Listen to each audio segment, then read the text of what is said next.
proporzionato, simmetrico, armonico. Così viene descritto Frank Zane, l'uomo che trasformò il bodybuilding in arte, equilibrio e scienza.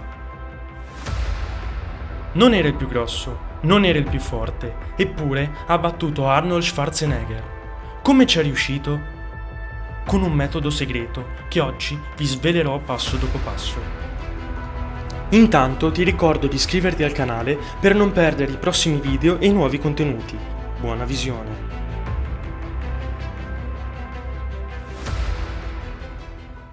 Parlare di Frank Zane significa parlare di simmetria. Attenzione, non la semplice simmetria che tutti intendono, ma un concetto più profondo di proporzione. In natura esistono due forme principali di simmetria: la simmetria radiale, come quella delle stelle marine o delle arance, e la simmetria bilaterale, propria dell'essere umano, in cui il lato destro è il riflesso del sinistro. Per Zane, questa armonia non è un dono immutabile della genetica, al contrario, dipende dal tipo di allenamento, dalle scelte e perfino dall'età. Un fisico sbilanciato si può correggere, un muscolo carente si può sviluppare. L'estetica è una conquista, non un caso.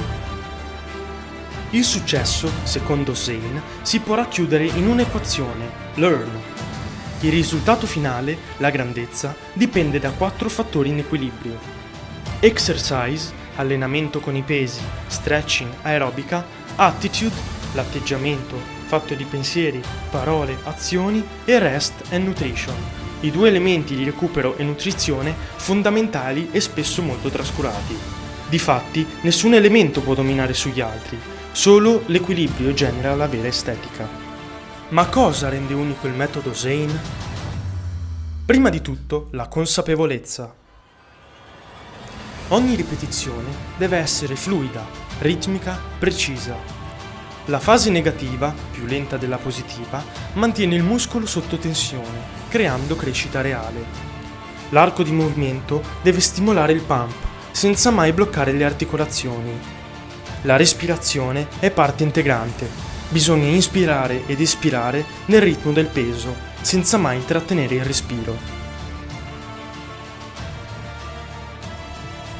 Dopo ogni serie, Zane dedicava alcuni secondi allo stretching, un gesto semplice ma decisivo per la mobilità e il recupero.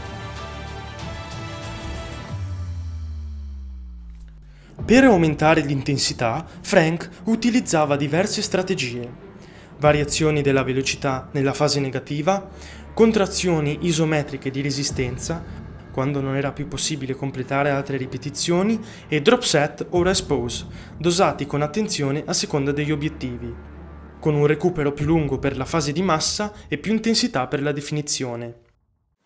Fondamentali erano anche i superset, eseguiti in 3 varianti: 2 esercizi per lo stesso muscolo, per distretti vicini oppure per muscoli opposti.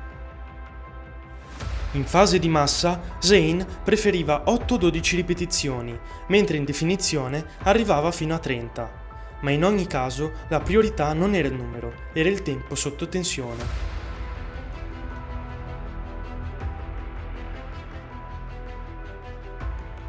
Un principio cardine del suo metodo era il cedimento tecnico. Infatti Frank consigliava di allenarsi fino a quando non fosse più possibile eseguire una ripetizione con una forma perfetta, né oltre né prima.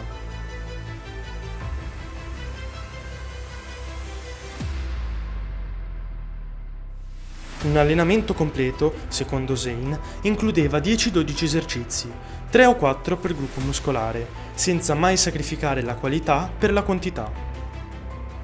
Questa disciplina non costruiva soltanto forza e massa, costruiva proporzioni, estetica e il mito. Questo è il metodo Frank Zane, la strada che porta a un fisico estetico, simmetrico, proporzionato. Se questo video è stato utile, iscriversi al canale significa non perdere i prossimi capitoli. Ogni iscritto è parte di questa ricerca e insieme stiamo riportando in vita il bodybuilding classico. Il metodo di Frank non è soltanto allenamento, è equilibrio, perfezione e armonia. Vi dico inoltre che nella giornata di sabato vedrete qualcosa che non avete mai visto prima. Pertanto iscrivetevi. Stay ready e stay strong.